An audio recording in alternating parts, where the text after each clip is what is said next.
میں تو پنج تن کا غلام ہوں۔ الحمدللہ رب العالمین والصلاة والسلام علی سید الانبیاء والمرسلین،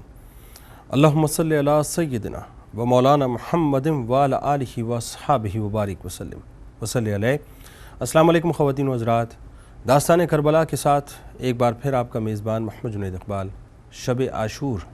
حاضر خدمت ہے۔ ناظرین، آج شب عاشور ہے، بڑی قیمتی رات ہے۔ امام علی مقام امام حسین رضی اللہ تعالیٰ عنہ اور ان کے رفقا اب سے کچھ گھنٹوں کے بعد جام شہادت کو نوش فرمانے والے ہیں۔ ایک ایسی رات ناظرین کہ جس میں صرف نوافل کی کثرت ہے،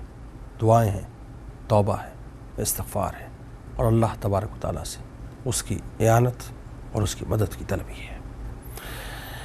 امام علی مقام امام حسین رضی اللہ تعالیٰ عنہ نے لشکر یزید کے سامنے جنت کا بہت ہی آسان سودا رکھا۔ ناظرین، دنیا کی دولت اور لالچ کو چھوڑو، دشمنان اہل بیت سے منہ موڑو اور جنت کے حقدار بن جاؤ، سید اشباب اہل الجنہ کے دامن سے وابستہ ہو جاؤ۔ اور یہ دعوت ناظرین کسی ایک کے لیے نہیں تھی، بلکہ یہ دعوت تو مکمل طور پہ عام تھی، مگر نصیب چمکے حر بن یزید اور ان کے چند ساتھیوں کے۔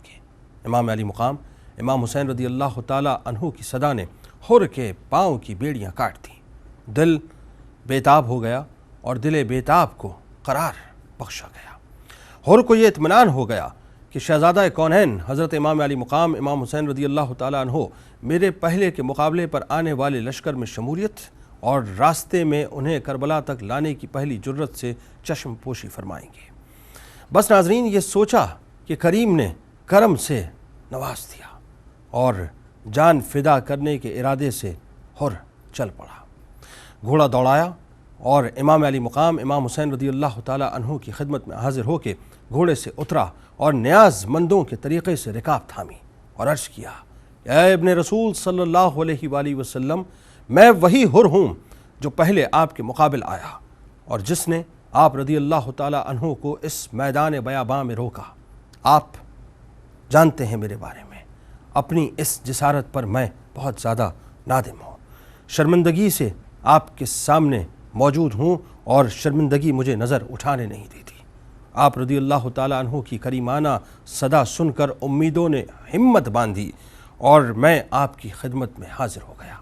آپ رضی اللہ تعالیٰ عنہ کے کرم سے کیا بعید کہ یہ جرم معاف فرمائیں اور غلامان با اخلاص میں مجھے بھی شامل فرمائیں اور اپنے اہل بیت اطہار پر جان قربان کرنے کی اجازت دیں۔ ناظرین، امام علی مقام امام حسین رضی اللہ تعالیٰ عنہ نے حر کے سر پر دست مبارک رکھا اور فرمایا کہ اے حر، بارگاہ الہی میں اخلاص مندوں کے استغفار مقبول ہیں اور توبہ مستجاب ہوتی ہے اور کوئی شخص توبہ کرنے والا محروم نہیں رہتا۔ شاد باش کہ میں نے تیری تقصیر معاف کی اور اس سعادت کے حصول کی اجازت میں تجھے دیتا ہوں۔ حر اجازت پا کر میدان کی طرف روانہ ہوا، گھوڑے کو ایڑ لگا کر صف اعداء پر پہنچا۔ حر کے بھائی مصعب بن یزید نے دیکھا کہ حر نے دولت سعادت پائی اور نعمت آخرت سے بہرمند ہوا اور حرص اور دنیا کی لالچ کے غبار سے اس کا دامن مکمل طور پہ پاک ہوا اور اس کے دل میں بھی وہی ولولہ اٹھا ناظرین جو ولولہ حر کے دل میں اٹھا، اور باغ اٹھا کر گھوڑا دوڑاتا ہوا چلا آیا۔ عمر بن سعد کے لشکر کو گمان ہوا کہ بھائی کے مقابلے کے لیے جاتا ہے، لیکن جب ناظرین میدان میں وہ پہنچا تو بھائی سے کہنے لگا کہ بھائی، تو میرے لیے خضر راہ ہو گیا اور مجھے تو نے سخت ترین ہلاکت سے نجات دلائی، میں بھی تیرے ساتھ ہوں اور رفاقت امام علی مقام امام حسین رضی اللہ تعالیٰ عنہ کی سعادت حاصل کرنا چاہتا ہوں۔ یہ واقعہ دیکھ کر ناظرین عمر بن سعد کے بدن پر لرزہ طاری ہو گیا، وہ گھبرا اٹھا اور اس نے ایک شخص کو منتخب کر کے اس کے لیے بھیجا کہ سمجھا بہکا کر حر کو اپنے موافق کرنے کی کوشش کرے اور اپنی چال بازی اور فریب کاری سے کام لے۔ پھر بھی ناظرین ناکامی ہوئی، اور بات یہ ہے کہ اس نے یہ بھی کہا کہ پھر بھی اگر ناکامی ہو تو اس کا سر کاٹ کے لے آئے۔ وہ شخص چلا اور حر سے آ کر کہنے لگا، اے حر، تیری عقل و دانائی پر ہم فخر کیا کرتے ہیں، لیکن آج تو نے کمال نادانی کی ہے۔ کہ اس لشکر جرار سے نکل کر اور یزید کے انعام و اکرام پر ٹھوکر مار کر چند بے کس و مجبور مسافروں کا ساتھ دیا، جن کے ساتھ نان خشک کا ایک ٹکڑا اور پانی کا ایک قطرہ بھی نہیں ہے۔ اے حر، تیری اس نادانی پر افسوس ہوتا ہے۔ اب ناظرین، یہاں پر جو جواب حر نے دیا وہ بہت ہی تاریخی جواب ہے۔ وہ کہتے ہیں کہ اے بے عقل ناسے، تجھے اپنی نادانی پر رنج کرنا چاہیے کہ تو نے آخرت کے مقابلے میں دنیا فانی کے آرام کو ترجیح دی۔ حضور صلی اللہ علیہ وآلہ وسلم نے امام علی مقام امام حسین رضی اللہ تعالی عنہ کو اپنا پھول قرار فرمایا ہے، اور میں اس گلستان پر جان قربان کرنے کی تمنا رکھتا ہوں، اور رضائے رسول صلی اللہ علیہ وآلہ وسلم سے بڑھ کر کونین میں کون سی دولت ہو سکتی ہے۔ اس سمجھانے والے نے ناظرین ایک بار پھر حر سے کہا کہ اے حر، میں خوب جانتا ہوں، لیکن ہم لوگ سپاہی ہیں اور آج دولت اور مال یزید کے پاس ہے۔ حر نے جواب دیا کہ اے کم ہمت، اس حوصلے پر لعنت۔ یہ سن کر ناظرین ناسے کو یقین ہو گیا، جو بہت ہی زیادہ عجیب و غریب سی باتیں کر رہا تھا،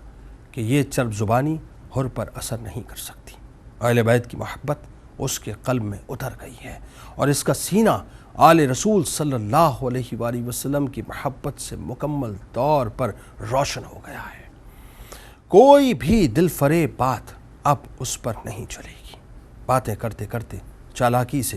ایک تیر حر کے سینے میں اس نے کھینچ مارا ناظرین، اور حر نے زخم کھا کر ایک نیزے سے وار کیا جو سینے سے پار ہو گیا، اور حر نے اس بدبخت کو گھوڑے سے اٹھا کر زمین پر پٹخ دیا۔ اس شخص کے ناظرین 3 بھائی تھے،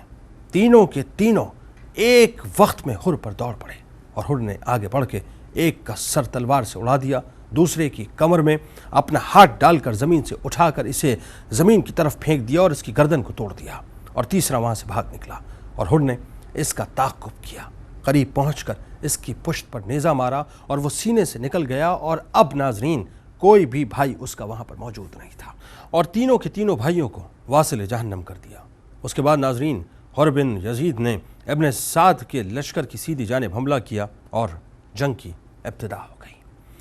لشکر ابن سعد کو حر کے جنگی ہنر کا اعتراف کرنا پڑا، مگر بالآخر ناظرین وہ شجاعت کا پیکر، وہ صادق، وہ سچا، وہ فرزند رسول صلی اللہ علیہ وآلہ وسلم پر اپنی جان کو قربان کرنے والے حر آخر جام شہادت نوش کر چکے۔ حضرت امام علی مقام امام حسین رضی اللہ تعالیٰ عنہ حر کو اٹھا کر لائے، اور اس کے سر کو زانو مبارک پر رکھ کر اپنے پاک دامن سے اس کے چہرے کا گرد و غبار صاف کرنے لگے۔ ابھی کچھ جان باقی تھی ناظرین، تو ابن زہرا کے پھول کی مہکتے دامن کی خوشبو حر کے دماغ میں پہنچی، اور اس کا پورا جسم معطر ہو گیا۔ آنکھیں کھولتی، دیکھا کہ ابن رسول صلی اللہ علیہ وآلہ وسلم کی گود میں موجود ہیں، اپنے بخت و مقدر پر ناز کرتا ہوا فردوس بری کو روانہ ہوا۔ انا للہ و انا الیہ راجعون۔ ناظرین حر کے ساتھ اس کے بھائی اور غلام نے بھی باری باری میدان جنگ میں دشمنان اہل بیت سے مقابلہ کرتے ہوئے اپنی جانیں قربان کر دیں، اور امام علی مقام امام حسین رضی اللہ تعالیٰ عنہ اور ان کے رفقا کے لیے جام شہادت کو نوش کیا۔